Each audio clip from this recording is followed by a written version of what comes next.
The Oilman. A short story by Hillside. Some heating horror stories are too scary to believe. Last spring, my wife Heather and I decided that buying a home would be wise for our family. We had always watched the show Fixer Upper on HGTV. So we thought it would be a great idea to buy a charming older yet distressed home, and return it to its previous glory. But truth be told, we couldn't afford to buy our dream home. Our kids, Nellie and Emmy, were turning 4 and 5. We wanted to provide them a place to call home filled with warm and loving memories. We started our search in Middletown, Delaware, but a recent boom in development steered us away. We're not antisocial, but like our privacy. In the summer of 2018, we settled on a home in a great rural community in Cecil County, Maryland, with its fair share of fixer-upper homes. As first-time homeowners, there was much to learn about this new home. For one, pushing a lawnmower with 2 acres of land was out of the question. Instead, I gave Emmy and Nellie free joyrides on my new riding mower that summer. I could still hear their giggles when they got the turn to steer. Secondly, our home was heated by an oil furnace in the basement, with an external oil tank. While exploring the mechanical items in the basement, we came across a disturbing engraving, or better described as scratches on the concrete walls. "Never let the heat run out. He will visit." This message freaked my wife out. I played it cool, and tried to act tough, but it was chilling. I told her it was nothing, and we forgot about it over time. On our first Halloween night, Emmy dressed as Princess Elsa from Frozen, and Nellie was Ryder from Paw Patrol. After trick-or-treating around the neighborhood, our plastic pumpkins overflowed with peanut chews, nerds, lollipops, candy corn, and my favorite, Reese's peanut butter cups. When we got home, the kids dumped their candy on the table, so they could take inventory of their spoils. They started trading candy like Wall Street veterans. Of course, we allowed them to have one sweet, but kids have a way of eating more. Heather mentioned it seemed a little chilly inside, but I shrugged it off. She is always cold. She said something about a plan, but I was too busy goofing around with the kids. I am their personal comedian. After putting pajamas on, and spending a little extra time brushing their teeth, we put the kids to bed. They each smiled as we turned off the lights and kissed them goodnight. Next, my wife and I snuck downstairs to partake in the candy buffet, but made sure there wasn't an apparent disappearance. Heather mentioned again that she was cold. So I suggested we get snuggly, and watch a scary movie. She agreed, but first said she had to make a call. I was scrolling through Facebook, and didn't know exactly what that call was about. So, I uploaded some of the cuter photos of the night. My mom loves to see pictures of the kids, especially in their costumes.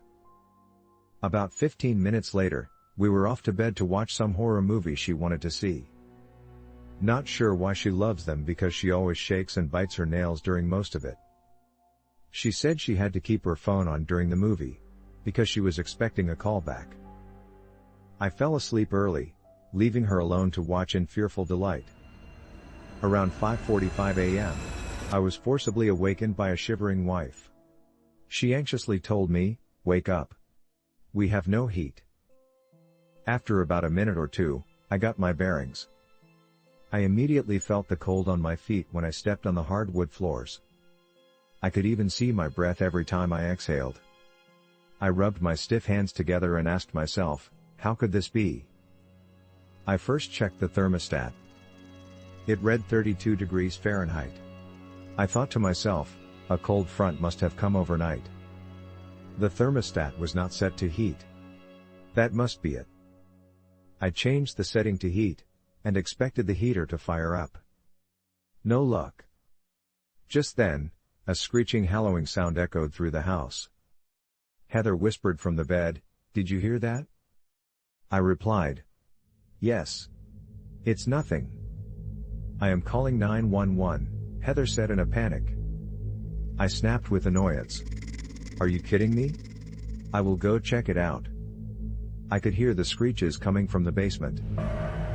When I went to the heater, I saw a young boy in the corner near the engraved message. "You're in danger," he whispered, "you don't have much time." I could barely make the young boy out. From what I could see, he had dull white smooth skin. Too dull for a youthful boy. He was frail and looked malnourished. His lips were ice blue, and his clothes looked from the 1920s. "Ed is a Lee, Ed is a Lee," he kept repeating with the sweetest voice I'd ever heard. "What did you say?" I asked caringly, yet puzzled. "Ed is a Lee. Don't let the oilman in. He's almost at your house right now. Don't let the oilman in." "Ed is a Lee," replied the boy with apparent urgency. "What do you mean Ed is a Lee? I have no idea what you're talking about." I asked. "Who is the oilman?" He replied, "The oilman. He comes to homes on cold nights. Once he knows you have no heat, he will come. But then it's too late." I asked, "What does he do once you let him in?" The little boy looked down and said, "You don't want to find out. So don't let him in. Ed is a Lee." "I don't understand. How can we stop the oilman from coming in?" The little boy was getting very nervous. "Take my hand, and I will show you," he replied urgently. "Look, we're almost out of time." "Out of time?" I repeated. Just then, the doorbell rang.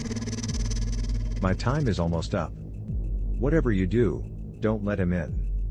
Don't answer it. Please, please, take my hand." The way he said it made me want to help him. I started to reach toward him when I heard voices, and a set of footsteps on our main floor. The little boy said with a kind, yet nervous voice, "Please, take my hand. This is our last chance. I will show you. Please take my hand." His little hands seemed like they needed my help. I felt so compelled to take his hand. Now the voices and footsteps were near the basement stairs. As I reached for his hands, I heard my wife gasp. I looked at her on the staircase, her eyes were wide open, and she quickly covered her mouth in fright. When I looked back at the boy, his hands were now wrinkled and marred. His nails were long, sharp, and dirty. His face went from a boy to a wrinkled older man with deep black eyes. "Take my hand now." This time his voice was deep and crackly. I looked back at my wife and saw a man wearing a blue shirt, with a Hillside logo. I wasn't sure who he was. I felt like I was in a trance. I seemed to have snapped out of it when he stepped on the concrete floor. Before I could say anything, the little boy turned old man was enveloped by the shadows, as if something had pulled him back into the darkness. Then, there was one final exhale, and he was gone. "Hi, I am Joe, the Hillside emergency technician here to look at your furnace. Are you okay, sir? You seem startled." "Yeah. I think I am now," as I shook my head, clearing my thoughts. "How did you know to come?" "Your wife called our office this evening, and said you had no heat. So, when Casey told me you were a heating maintenance plan member, I came as fast as possible." "You called the oilman," I said with relief to Heather. "The oilman? That's a weird way to put it."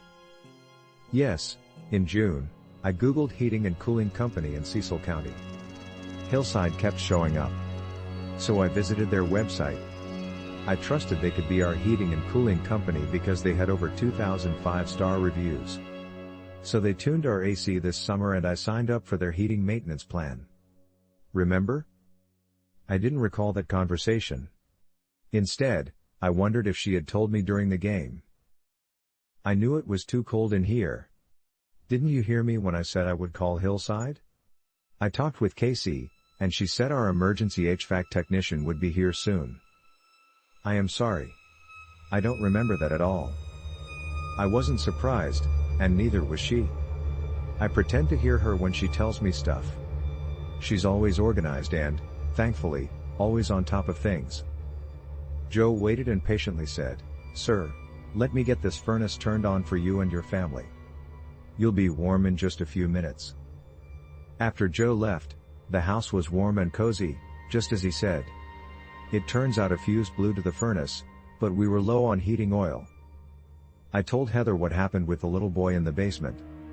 She said she saw me reaching toward the wall with a glazed look in my eyes, and that it frightened her. The one thing I couldn't figure out was what Lee meant. So I wrote it down on a piece of paper. I pondered and pondered about it. It was getting late, and we both had to get up in the morning. Heather said we should go back to bed. I told her I wouldn't be able to sleep unless I figured it out. Heather looked at my scrap paper with the words Lee. Then suddenly, she gasped. Write that in reverse. In reverse? Okay. Hillside.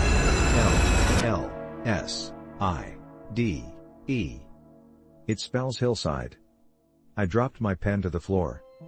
The little boy didn't want me to let in Hillside, I said with fear and amazement. I don't ever want that boy coming back. So, the very next day I signed up for Hillside's automatic oil delivery program. Along with our heating maintenance plan, our house should remain warm even in the coldest months. Regardless, I am never going into a cold basement again.